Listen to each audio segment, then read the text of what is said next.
안녕하세요, 제임스입니다. 이번 영상은요, 최근에 유료 과정에 대해서 좀 문의를 주신 분들이 계신데요. 제가 그렇게 자세하게 설명을 못 드렸거든요. 제가 이거를 무슨 영업을 해서 사람들을 많이 유치해서 이렇게 돈을 벌려고 하는 그런 목적이 아니기 때문에 장사꾼처럼 보일까봐 자세하게 설명을 못 해드리겠더라고요. 그런데 생각을 해보면 좀 물어보신 분들께 좀 죄송한 생각도 들고요.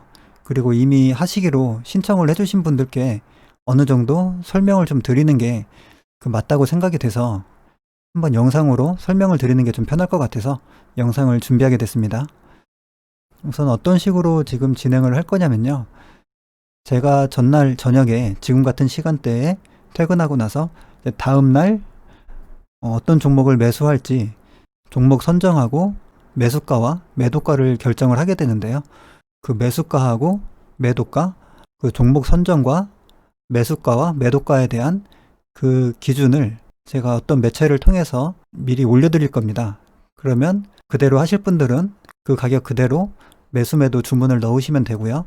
대부분 직장인이시기 때문에 아마 비슷하게 하시면 되지 않을까 싶은데요. 그 설명을 드릴 때 제가 제 매매를 비슷하게 하실 생각이시라면 지금 하시는 매매는 별도로 하시고 제가 하는 매매를 따라 하시는 계좌는 별도로 준비를 해주시면 좋을 것 같다고 그렇게 말씀을 드렸습니다.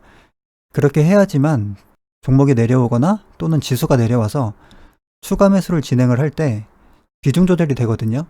그리고 지금도 제가 종목을 많이 정리를 했는데 지금처럼 비중 관리를 하려면 그 다른 종목들하고 막 섞이게 되면은 비중 관리가 안 됩니다. 그래서 그렇게 말씀을 드렸고요. 이게 며칠 전에 제가 그 올해 목표를 말씀드릴 때 이 보여드렸던 엑셀 차트인데요. 제가 이 정도 목표를 가지고서 매매를 해나갈 때 제 매매를 비슷하게 하시는 분이라면 제 매매하고 거의 수익률이 비슷하게 나거나 이거보다 좀 못하더라도 어느 정도는 비슷하게 진행이 되지 않을까 그렇게 생각을 하거든요. 제 매매를 어느 정도 비슷하게 하시면 저한테 주시는 비용 플러스 약간의 수입이 더 발생하지 않을까 이렇게 생각을 하고 있는데 앞으로 주식시장이 어떻게 될지 모르기 때문에 제가 수익을 계속 낼 수도 있지만 만약에 못 내고 손실을 볼 수도 있겠죠. 제가 수익을 보면 같이 수익을 보게 되실 거고 제가 잃으면 같이 잃게 되겠죠. 꼭 따라 하실 필요도 없고요. 제 영상을 참고해서 자기만의 기준을 만드시는 게 더 중요하겠죠. 그런데 아직까지 본인만의 기준이 생기지 않으신 분은 어느 정도 소액이라도 좀 따라 하시면서 본인의 기준을 잡으시면 좀 도움이 되지 않을까 그렇게 생각을 합니다. 그래도 오랫동안 시장에서 깡통을 차지 않고 조금씩 계속 버는 사람 매매를 계속해서 보고 왜 저렇게 하는지 파악을 하다 보면은 자신만의 기준이 생기시겠죠. 기본적으로 이 비용을 내고 배우겠다고 하시는 분들은 어느 정도 그 노력을 하시려는 각오가 되신 분들이기 때문에 시간이 지날수록 기준이 잡히시게 될 겁니다. 제가 그 과정을 숨김없이 다 보여드릴 거기 때문에 아마도 저하고 비슷하게 수익이 나지 않을까 이렇게 생각이 되고요. 첫 번째 목적은 아직 기준이 정확하게 잡히지 않으신 분들이 제 매매를 어느 정도 보시고 따라 하시면서 그 과정에서 큰 손실 없이 자기만의 기준을 잡는데 도움을 드리는 게 이 첫 번째 목적이고요. 만약에 손실을 본다고 하더라도 그래도 오랫동안 시장에서 경험을 쌓고 나름대로 비중 조절을 어느 정도 하는 사람의 매매를 따라하다 보면 그래도 혼자 할 때보다 시장이 안 좋을 때도 좀 손실을 적게 보지 않을까 그런 생각이 들거든요. 그리고 두 번째는 그 기준을 만드는데 혼자서 기준을 잡는데 굉장히 오래 걸립니다. 저 같은 경우에도 몇 년 동안을 계속해서 차트만 보다가 지금 기준을 만들었는데요. 그 기준을 만드는 시간을 단축하는데 도움을 드리는 게 그 두 번째 목적입니다. 제 매매를 따라하는 데 있어서 가장 중요한 게 뭐냐면요. 첫 번째는 종목 선정하고요. 두 번째는 비중 조절이고요. 그리고 세 번째는 계좌 관리입니다. 제가 전에 매매할 때 계좌 관리에 한번 실패한 적이 있었거든요. 이때가 18년도 6월 달인데요. 이때를 저는 지금도 정확하게 기억을 합니다. 이때 당시에 그 방탄소년단이 처음으로 빌보드, 메디 뭐 이렇게 진입했다고 하면서 방탄소년단 관련주가 엄청나게 올랐었거든요. LB 세미콘하고 그때 당시에 SM 라이프 디자인 그리고 메가 MD였나 뭐 몇몇 종목들이 많이 있었는데 그 종목들을 오는 대로 다 매수를 했습니다. 이때 당시에. 그랬더니 그 종목이 계속 밀렸거든요. 아, 이때입니다.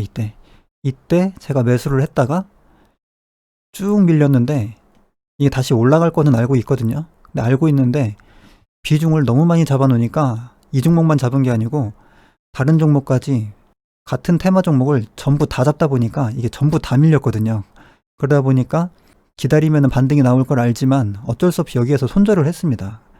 그래서 그만큼 비중 관리, 계좌 관리가 중요하고요. 그때 비중 관리 실패해서 이렇게 그때 크게 손실을 봤죠. 손절 처리를 해서 실현손익으로 손절을 했고요. 이때 10월 달에는 이때 당시에 지수가 지수 차트 한번 보시면은 10월 달에 엄청나게 급락을 했습니다. 그때 이때 당시에는 비중 조절을 잘 해가지고 내려올 때 분할 매수하고 또 올라가는 종목 매도하고 해서 다음 달에 다 손실 없이 다 회복을 시킨 그런 때거든요. 이 10월 달은 비중 조절을 잘해서 계좌를 방어했을 때고 6월 달은 그 무리한 욕심으로 비중 조절에 실패해서 손절을 했던 그런 때였습니다. 이 18년도에. 이때 18년도에도 지수는 그렇게 좋지 않았거든요. 근데 그래도 어느 정도는 좀 꾸준하게 수익을 냈었고요. 이게 제가 장중에 HTS를 안 보고 직장 생활을 하면서 그 매매를 했던 그때 당시에 그 매매 내역이고요. 어느 정도는 시장에서 꾸준하게 수익을 볼 수는 있는데 이게 앞날에도 미래에도 수익을 본다는 보장은 못합니다. 주식시장에 발을 디디는 순간 그 리스크에 노출이 되고 돌파 매매를 하건 뭐 눌림 매매를 하건 뭐 스캘핑을 하건 어떤 매매든지 주식은 일단 위험하다고 생각을 하시면 됩니다. 그 위험한 주식판에서 그래도 약간의 기준을 잡는 데 도움을 드리는 게 제 목적이라고 보시면 되고요. 제 욕심으로는 신청을 해주신 분들의 계좌에 수익을 만들어 드리는 게 우선은 가장 큰 목적이지만 신청을 해주신 분들의 입장에서는 첫 번째로는 돈을 벌려고 욕심을 내시면 분명히 비중 관리가 꼬이게 됩니다. 그 비중이 꼬이면 아무리 좋은 기법을 갖고 있어도 수익을 낼 수가 없습니다. 그렇기 때문에 처음에는 일부 자금만 투입을 해서 이렇게 매매를 할 때 꾸준하게 수익이 나는구나. 그리고 시장이 좋을 때 그리고 지수가 하락할 때 어떤 식으로 계좌 관리를 해야지 리스크로부터 계좌를 보호할 수가 있구나. 이런 부분에 대한 경험을 좀 얻어가시고 기준을 잡는데 시간을 단축하시는데 목적을 두셨으면 좋겠습니다. 너무 두서없이 이야기를 한 것 같아서 한번 정리를 하겠습니다. 제가 하는 매수 매도의 방법을 전날 저녁에 미리 공개를 해드림으로써 제가 어떻게 생각하고 매매하는지 그리고 비중 조절을 시장 상황에 따라서 어떻게 하는지를 그대로 보여드리고요. 그 과정을 계속 보시면서 수익을 내시면 좋겠지만 수익이 안 나더라도 본인의 기준을 잡는데 많은 도움이 되셨으면 합니다. 설명에 대한 영상은 이 정도로 하고요. 혹시라도 추가적으로 궁금하신 사항은 그 카톡으로 문의를 주시기 바랍니다. 감사합니다.